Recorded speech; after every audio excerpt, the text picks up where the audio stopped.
Hello everybody. Now today's video should be fairly shortish, but it should be one that I hope is quite interesting to you all.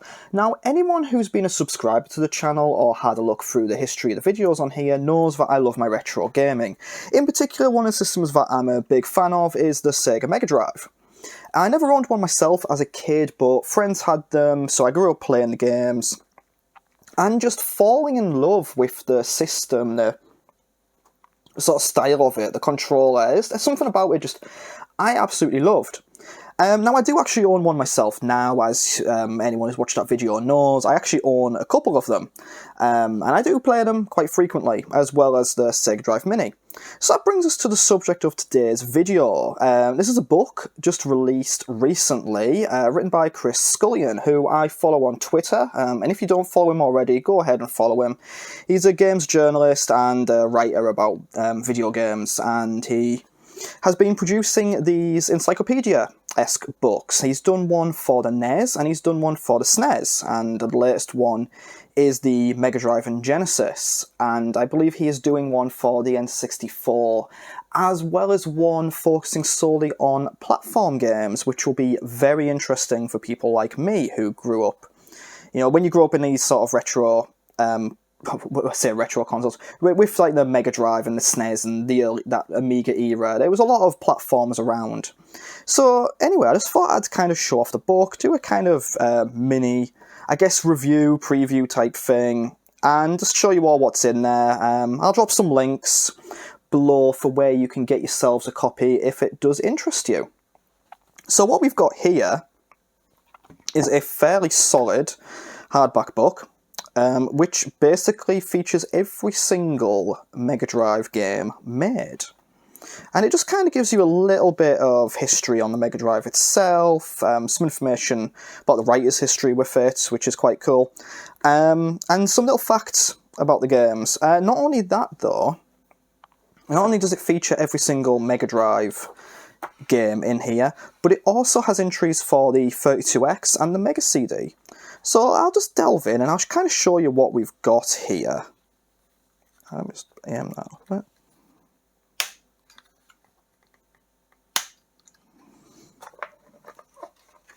So there's something going weird with my camera there, so a bit awkward. So yeah, I mean, as with all books, we've got like a foreword here that was written by the director co-owner of Nintendo Life, Push Square and Pure Xbox. And then we've got introduction from Chris himself, which just kind of goes through his history with the system, talk about how he had played Sega game ports in the past on the Atari, but obviously this kind of took it to the next level. And then we talk about the history of the Mega Drive itself. So just getting some information there about it all. I won't go into it because, you know, I don't want to read it verbatim or anything like that. Plus, it's probably best people check it out themselves. But it's quite cool. It tells you, this is like Sega's third attempt at sort of producing a home system. You've got sort of an advert here for the Mega Drive. The cost of it there, $189.99. Can you imagine paying that much for a brand new console nowadays? I got another one there, like, your world will never be the same advert. And again, that's for the Genesis. The other one was for the Mega Drive. And it shows some of the games in there. And then we actually start to talk about the games themselves. So, got a list of like the various games that are out for. This is again for the Genesis. Obviously, it was called Genesis in America. But it tells you like what you've got arcade-wise, adventure-wise, sports games, action games, your strategy games, and what's coming soon. And then we actually start to get to the games themselves. So the page is divided up like this. So you get like 4 games per page. You get a little screenshot of them, you get the release date, who the publisher was, who the developer was, as well as a little blurb about the game itself and a fact. So I guess what I'll do, I'll show you quite a few of the entries, or things that sort of interest me as such. I'm coming at this from, I didn't necessarily play all of these games that I might feature here on the Mega Drive. I've played them on the Mega Drive since. Some of them I got introduced to on the Amiga itself. The first one on here is this lovely game here, The Addams Family, released in 1993, kind of to go along with the film. It basically is a platformer, as all these games were. It was published by Ocean Software, as most movie tie-in games were back then. It's a really nice little platformer. I've got a lovely amount of nostalgia for it. And it's one that I've got a really good friend who we sort of like, whenever we get together and we have a chance to play a retro game, the Addams Family is one of the ones we will play. But it just kind of tells you here about the game itself. It follows the plot of the film, and then it gives you a little fact there. The Addams Family theme tune was composed in 1964. Decades later, while in his late 80s, he wrote the comedic music that was played during the outtakes in Sam Raimi's Spider-Man 2 and 3. I didn't know that, but now I do. So that's good. And you got another Addams Family game there, which I've not played. You got Adventures of Batman and Robin. And yeah, it just keeps going on like that, and you just sort of see every single game featured. I say it was 4 games per page, but I guess for some games that maybe warrant it, you get a bit more information there, like Afterburner 2. Let's just keep going. Altered Beast is another one. That was sort of one of the iconic games for the Mega Drive, one of the first releases back before Sonic, I believe. Yeah, 1989. We got here Another World. And now Another World's an interesting one, because Another World is one of them games that I had as a kid on the Amiga. I never really appreciated it back then. It was too hard, as a lot of games were for me. But as I got older, I learned to really appreciate that and Flashback. But Another World was such a step forward in terms of how things were animated. And there we go. So Eric Chahi, he developed the game and story in a linear order, which meant when he started, he didn't know Lester would befriend an alien companion. Didn't know that. When yeah, Delphine Software, they're got a special place in my heart. Let's just keep going. So we'll see what we can find. Anything. We'll go to a page to see if we can find anything interesting. Bonanza Brothers. Now I played that on the Master System, around with friends. I did see a couple that were quite interesting. Cannon Fodder on the Mega Drive. That would be an interesting one to play. And where's the one that I am?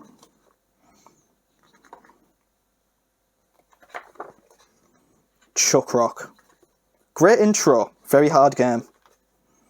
Columns. Absolute classic puzzle game.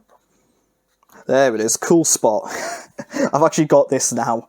I've tried playing it, and it's really, really hard. Cool Spot was quite an interesting one, because it was based on the Dot from 7-Up. It's the Dot comes to life and goes on an adventure for some reason. More interestingly, for most Sega fans, Comic Zone on there. I really love the style of this game, but I've never completed it. But yeah, as we go through, let's actually get to skip forward a bit more. We come to, oh gods, what a game.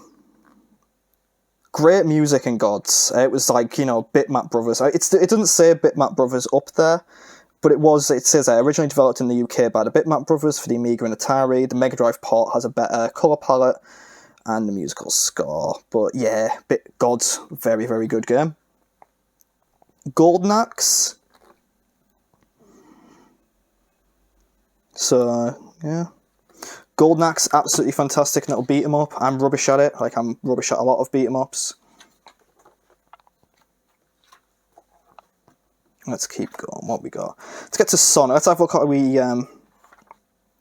does the Sonic games. So naturally, yeah, you've got to have them on there. So 1995, I didn't realise there was a Sonic compilation released there. So 1995, Sonic compilation, which had 3 Sonic games on it. Sonic the Hedgehog, Sonic 2, and Dr. Robotnik's Mean Bean Machine. What a weird choice.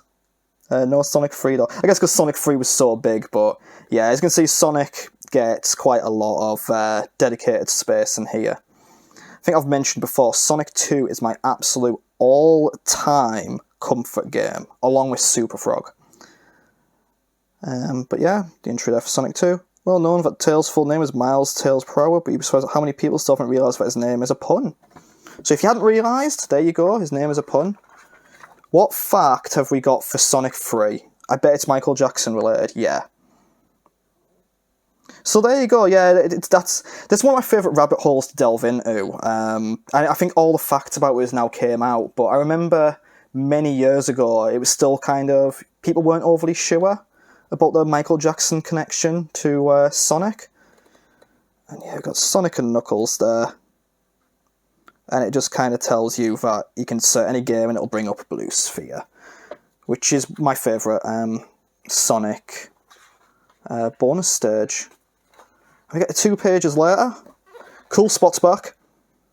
He knew he'd be back. You know, the 7-Up icon gets a sequel, because why not? You've got a Star Trek Deep Space Nine game there as well. I've got this. I haven't played it yet. I'm going to do a series soon called Games I've Always Wanted to Play.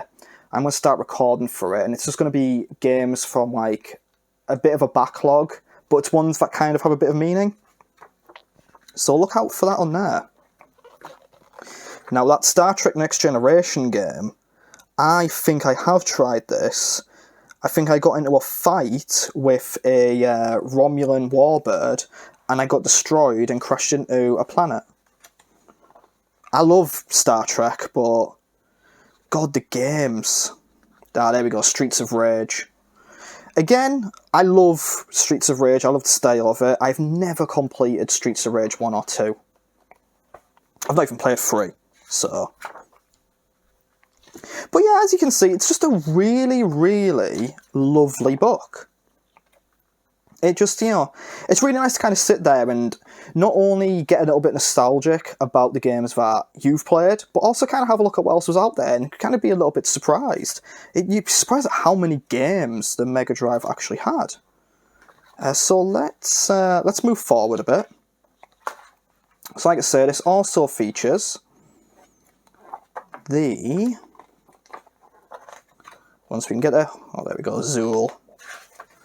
So yeah, this also features the Mega CD, also called Sega CD. Mega CD, as we mentioned in that video I did, didn't set the world on fire. Had a lot of FMV games, which were, well, they were games, weren't they? I didn't know there was a Chuck Rock on the Mega CD. So yeah, I don't think... there's not too many on there. There's one that's quite relevant now, Doom. I've always heard the one for the Amiga is really, really good. The Mega CD instead received a port of the ambitious Amiga and PC adventure game. Interesting. The Earthworm Jim Special Edition.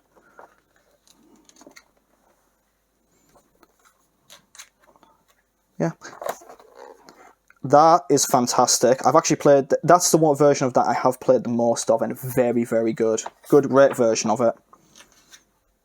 Mad Dog McCree. Anyone who's been to an arcade in the past, in the UK, will probably recognise that. It is certainly a game. I don't think it's aged fantastically. But yeah, we go through that. Now, this is one that I've absolutely always wanted to play. This is one that I will probably feature on that series when I actually get round to it. But, yeah, it's one that... It's a bit of a cult classic, isn't it? It's not many people have had the chance to play. I mean, you can get it for emulation quite easily now, but it's one that people have always cried out to be remade or ported to a modern system. I remember when I got my core graphics, it's on there, but only in Japanese. Which is massively disappointing. Sonic CD up there. And then we get to... There wasn't many there for the Mega CD, the 32X. Which, as we covered in the video before, the 32X didn't really do great. There's the entire text about it here. It had promise, but... It was kind of released around the same time as Sega released the Saturn for about a similar... I don't know if it was a similar price, but it was certainly a high price, and it brought that question of, what's the point of this? What, you know, why? Why did you do that? Yeah, $169.99. It's a lot of money for an add-on, especially when you've got a console system out now that's, you know, meant to be the next generation. You know, you're confusing the market. But the 32X did get quite a few games. We got like a complete version of Afterburner. We got Doom. for it. I don't know if the port for that is meant to be any good. But there we go, the 32X did not get its own Sonic title, but it did get Knuckles Chaotix. You've got Mortal Kombat on there. Night Trap, the infamous game. I mean, there are meant to be some quite good things here. There's another Star Trek one here. Starfleet Academy Starship Bridge Simulator. Again, I'll give that a go. I don't know if it'll feature on that series, because it's not one I've always wanted to play. But I will give it a go at some point. I might do a video just on Star Trek games. Maybe a brief history. And here's one that's kind of relevant to a video I did about a month ago, a wrestling one. WrestleMania the arcade game. One of 2 wrestling WWF games on the Mega CD, on the 32X. This one, if I remember correctly, actually got voted the best 32X game of 95 by One Magazine. And it does actually say here that there can't be many systems that can claim 5% of their entire library consists of WWF games, which shows just how little there was released on their 32X. And then as we get to the back, there's an index.